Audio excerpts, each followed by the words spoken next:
The movie starts with British soldiers looking for a fugitive named Miller. Miller is a thief who often steals weapons and ammunition from the British, and he always escapes from them. Feeling frustrated, the British soldiers search through remote villages, even torturing and killing residents who refuse to disclose Miller's whereabouts. Upon knowing this, Miller and his crew decide to fight back. They quickly make a plan and attack one of the British military bases.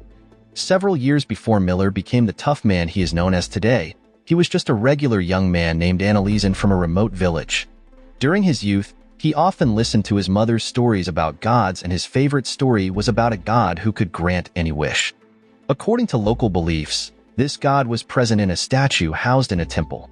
Unfortunately, the king of the region had banned his people, especially the poorer ones from the lower castes, from worshipping at this temple. One day, Miller was visited by his older brother named Sengolan, who was a member of the Indian independence fighters who rarely came home because he was a fugitive from the British soldiers. At that moment, Sengolan intended to take shelter temporarily because the British soldiers had never passed through that village route. Additionally, Sengolan also wanted to see his mother and younger brother whom Sengolan had left long ago.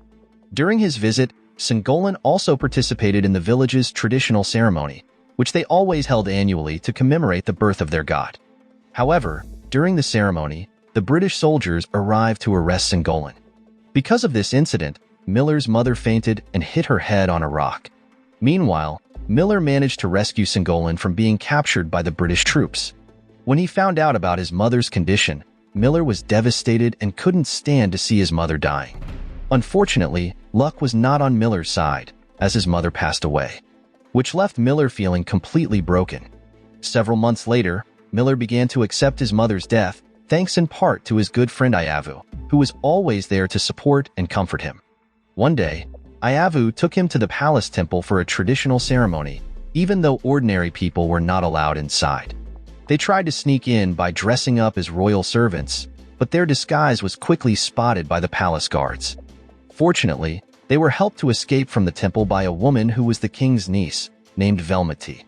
At the same time, other villagers who had also sneaked into the temple were quickly punished by the king.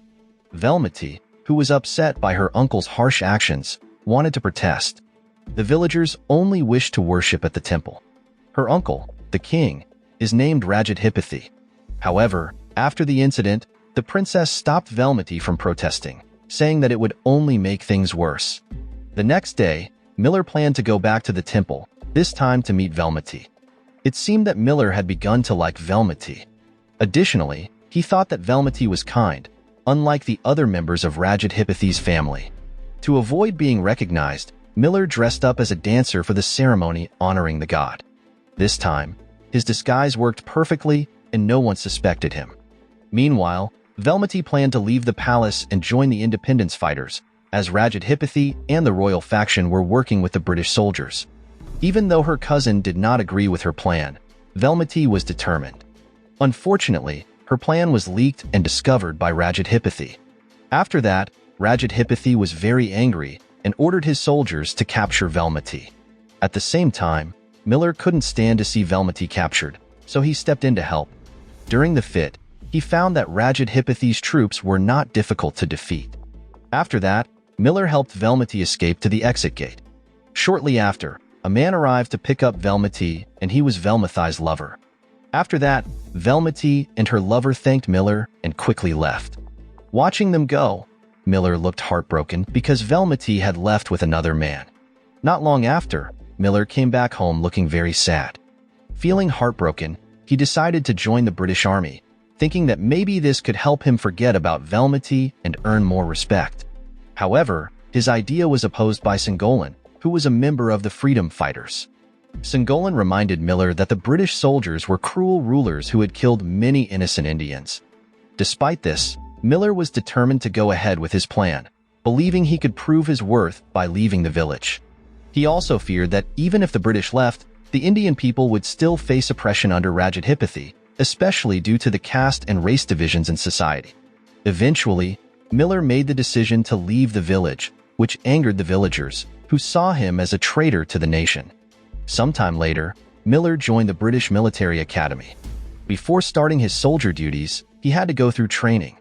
After months of training, The British officers gave all the Indian members new names, and that's when Miller started being called by his new name, as assigned by his superiors.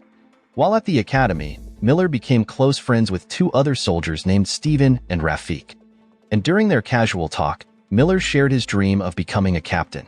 2 months later, Miller and his friends finally got their first assignment. But it wasn't easy because they were told to catch Indian activists who were protesting. When they reached the protest area, the troop commander told them to get ready to shoot. Upon hearing this, Miller was surprised because their orders were to capture the activists. It was then that Miller started to think that becoming a soldier might have been a wrong choice. As he aimed his gun, he hesitated to harm his own people. But the tough commander kept pushing him, so reluctantly, Miller followed orders and fired. Following the incident, Miller, Rafiq, and Stephen felt very guilty. Stephen, in particular, appeared depressed and ended up doing the unthinkable. When Miller saw his friend dead, he became even sadder and eventually decided to rebel. Miller then grabbed his gun, wanting to do the unthinkable, but luckily, Rafiq stopped him just in time and urged him to run away. After leaving the military base, Miller returned home to apologize to Sengolan, but the villagers informed him that one of the protesters who passed away was Sengolan himself. After learning this, Miller couldn't forgive himself as he realized his actions led to Sengolan's tragic death. Additionally, the villagers kicked him out of the village, seeing him as someone who sided with the colonizers. 2 years later, Miller was living as a wanderer. Then, he joined a group of thieves led by a man named Kanaya. By accident, Miller met Kanaya and his friends during a shootout with British soldiers. Because of his shooting abilities, Miller was invited to join the thieves. From that point on, his name spread widely, and the British authorities labeled him as a criminal. They even offered a large reward of 271 trillion for anyone who could capture or kill him. However, Miller and his gang paid no attention and continued their robberies. While the British soldiers saw Miller and his friends as criminals, but the locals saw them as freedom fighters. This was because they always targeted the colonizers in their robberies and didn't hesitate to fight them. Moreover, they sold the stolen weapons and used the money to support the fighters. One evening, Miller and his comrades celebrated a successful robbery. To this day, they could still dance freely because the British couldn't trace their whereabouts. The following morning, Miller and his group once again targeted the colonizers, this time focusing on soldiers who enjoyed hunting tigers in the forest reserve. When the soldiers were off guard, Miller and his group sprang into action. During the encounter, Miller was badly injured by enemy gunfire, and Kanaya took him to the Independence Fighters base. Kanaya then immediately sought help from a female doctor, who turned out to be Velmety. Since escaping from the palace, Velmety had been helping wounded fighters in the war, and she promptly tended to Miller's wounds. When Miller regained consciousness, he was surprised to see Velmety again. Shortly after, an elderly man arrived, revealing himself to be a close friend of Sengolan.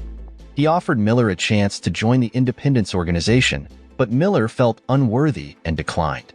The old man reminded him of his grave mistake that killing hundreds of protesters, including Velmety's husband. Upon hearing this, Velmety was furious to realize she had just saved the life of her husband's murderer. Despite her anger, she tried to remain composed and told Miller that he could atone for his sins by aiding the fighters. Reluctantly, Miller agreed and decided to reunite with his fellow robbers, feeling unprepared for the task ahead. On the other hand, a British official came to the royal temple and asked Rajadhipati to hand over the temple's god statue. The official, apart from being from Britain, was also someone who collected antique things and traded them. Even though Rajadhipati had some power, he couldn't refuse because he still had to obey the British government. In the end, with reluctance, Rajadhipati had to hand over the statue. After the British official departed, Rajadhipati devised a plan to recover the statue. However, he needed someone else to carry it out, and he believed Miller and his friends were the right candidates for the job. After that, Rajadhipati immediately contacted Ayavu, who happened to be Miller's old friend. Rajadhipati then instructed Ayavu to deliver an offer from the kingdom, which essentially requested Miller to retrieve the statue from the British official. In exchange for success, Rajadhipati promised a generous sum of money, and the villagers would regain access to worship in the temple. Meanwhile, Miller had rejoined his group of robbers. However, ever since encountering Velmety, He appeared constantly sad because he was responsible for her husband's death. In another place, Iavu accompanied Rajadhipathi's son, who was also known as the prince. They met Kanaya and requested information about Miller's whereabouts. When they reached the location, the prince requested Miller to steal the god statue before the British official moved it to New Delhi. In return, Rajadhipathi promised a big reward and permission for the villagers to enter the temple. Although uncertain about Rajadhipathi's pledge, Miller agreed to the task. That evening, they quickly devised a plan for the robbery. In this mission, the prince would deploy his men to help and observe Miller, and then he informed his father that Miller would soon act. Upon hearing this, Rajadhipathi was delighted because he had actually hired Miller with the intention of eliminating him and his entire gang, and he had no intention of keeping his promise. The following day, Miller and his group placed a bomb in the middle of the road along the route the vehicle carrying the statue would take. After that, they concealed themselves behind rocks and bushes, and when the convoy of vehicles approached, Miller gave the command to attack. Shortly after, the British official tried to escape when cornered, but Miller shot him in the leg from behind. When the official begged for his life and offered all his wealth in return, Miller refused and killed him instead. Surprisingly, Miller then took the statue of the god and left his gang, leaving behind a farewell letter. In the letter, Miller mentioned his plan to migrate to Sri Lanka to sell the statue. Meanwhile, Kanaya and his members felt betrayed by Miller's actions. At the military base, a new British general named Joseph was clearly upset upon learning that a high-ranking official had been murdered. To find the culprit, Joseph met with Rajadhipathi, the local ruler. Rajadhipathi accused Miller of the crime and urged the general to capture and execute him mercilessly, citing Miller as a constant threat to both the kingdom and the British soldiers. Without wasting time, Joseph instructed his soldiers to assemble all the villagers and disclose Miller's whereabouts. However, since Miller had been away from the village for a while, the villagers had no clue. Dissatisfied with their lack of information, the general eventually resorted to threatening them by executing one of the villagers. Meanwhile, Kanaya and his group attempted to rescue the villagers, but they were outnumbered by the soldiers. As the result, they couldn't prevent the brutality of Joseph, who massacred the villagers. Iavu was also among those who were executed. Shockingly, the prince supported the general's actions, believing that individuals from lower castes deserved to perish.